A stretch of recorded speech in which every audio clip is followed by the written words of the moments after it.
Dr. Stephen Zemanek here. I am headed off to meet with a bunch of ministers for a minister's Bible study. Just want to let you know my 3 adult children and I have perfected the art of photobombing. That's right. We've been doing it for years. And what's photobombing?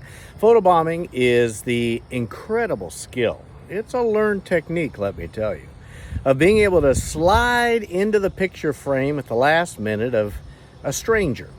We've done it all over the country. We have photobombed those wonderful couples who are doing that kiss right at sunset on the beach. We even have photobombed a couple of wedding photographs. We've photobombed from the East Coast to the West Coast and all the way down to the Gulf of Mexico. There are people all around the country who are going through their photos and seeing either one or all 4 of us sliding our faces into their frame at just that critical moment where they wanted to have a memory. That's right, we're everywhere. Photobombing is fun. It's a technique you get better at with time. And I know not everybody likes to be photobombed, but others do. As my wife and I go through photographs throughout the years, we'll find others who enjoy photobombing as much as we do. And there'll be me and my wife, or my wife and the children, or all of us in that perfect little picture with somebody's face just sort of slid in the side going, ah! Photobombing is something. But some people have taken photobombing too far, and they've begun to photobomb their way through life.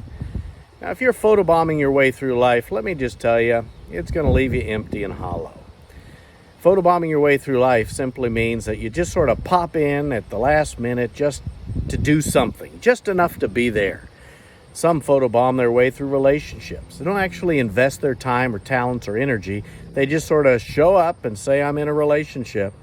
Others photobomb their way through friendships, some through work. Now, I'm telling you, if you photobomb your way through work long enough, you're going to be unemployed. The employer wants you to actually be there, not just show up and punch the time card. Still others photobomb their way through their church life. They show up for Christmas service, Resurrection Sunday service, and of course the all-sacred potluck service. But they're not really there. They're just there marking time. We've sort of taken the social media approach and applied it to life. You know, you scroll through social media, you hit a thumbs up, or maybe a heart. Or if you really want to engage, you'll leave a comment like, wow, that's cool. Woo, look at that. Social media has its place. It's fun. We all do it.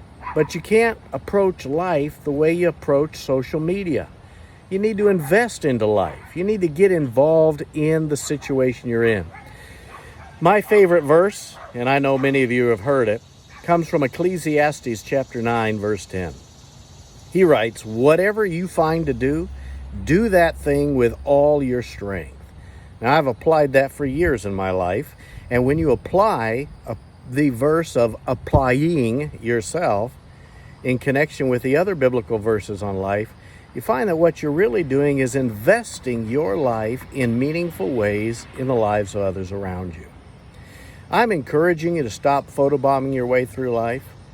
The spouse or girlfriend or boyfriend or best friend or cousins, neighbors, uncles, aunts, whatever it is, that you've been photobombing, just sort of popping in here and there, sending the casual text, thinking about you, wish we had time together, that sort of stuff. Start investing your life with them, pouring everything you have into that relationship. Your job, instead of just popping in at the last second to punch in so you're not late, actually invest yourself into that. Your church life, start investing your life in your church family. Show up a little early and talk to somebody. Stay a couple minutes late and talk to somebody. Consider the option, as bizarre as it is, of showing up more than just the 3 sacred holidays, Christmas, Resurrection Sunday, and potluck, and get involved.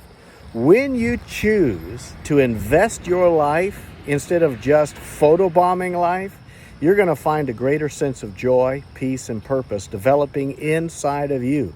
It's an amazing principle. When you give what you have into the relationships around you, God will, through those relationships and others, pour into your life something you can never get through the photobomb experience. Whatever you're doing today, remember this. Because of Jesus, life is good today.